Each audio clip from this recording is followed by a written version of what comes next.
Hello, everybody.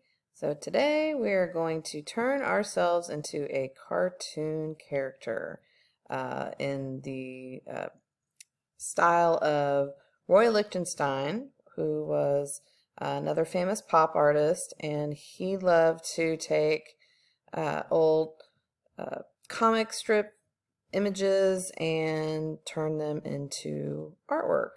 So we're going to do that with a photo of ourselves. So if you're at home, the first thing you need to do is take a selfie or have someone at home take a picture of you.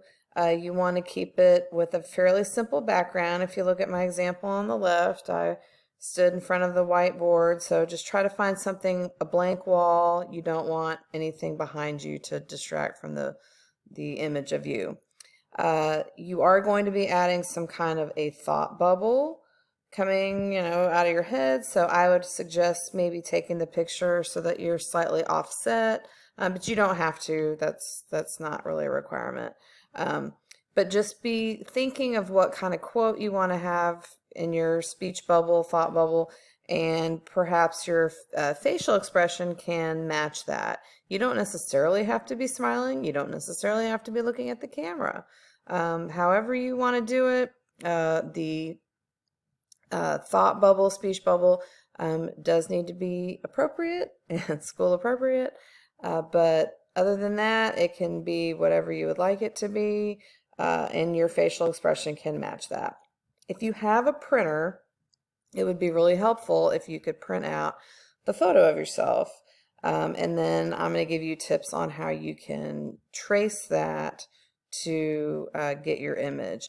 If you do not have a printer, that is fine. You could absolutely just pull up the image on either your computer or on your cell phone, and you can sketch from that. So to make this cartoon version of myself, this was a couple years ago, 4 years ago that I made this one, and I actually just put a thin piece of paper over my photo and held it up in front of a window.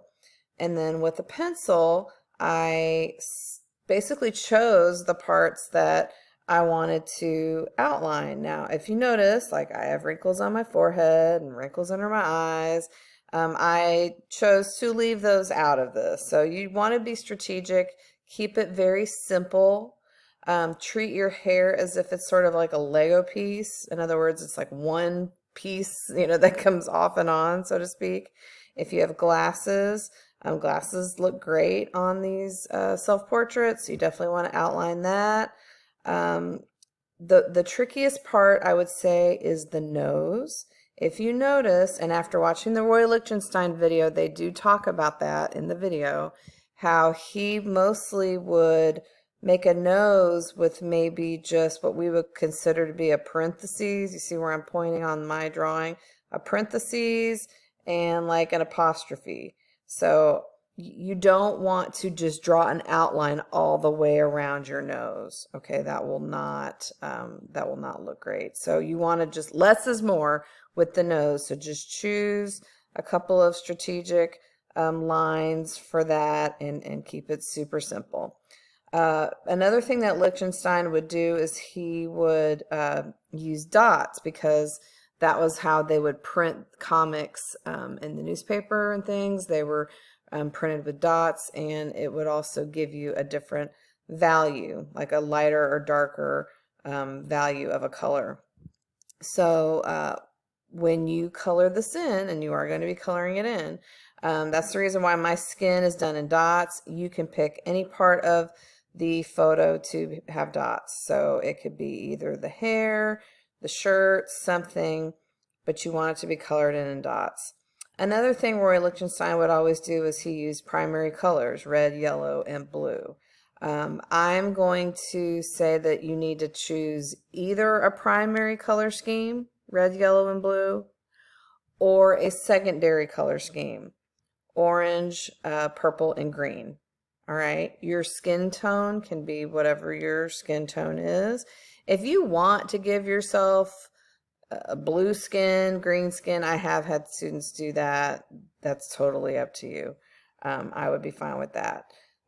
I'm going to pause the video here for a second and pull up some student examples to show you, so I'll be right back. Okay, so I've got just a couple of pages of student examples to show you, and as you can see, we did it all in primary colors, but I am giving you the option that you could do another color scheme, but I do want you to choose one of those two options, primary or secondary colors.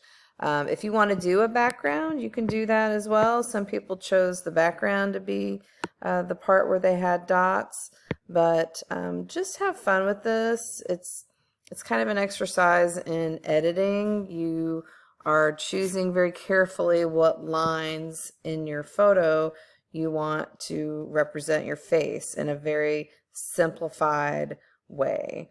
So it's something that students have always enjoyed when we've been, you know, in face-to-face over the past few years. We've posted them in the hallway. Unfortunately, we won't be able to do that this year, but I think you guys are going to really enjoy it.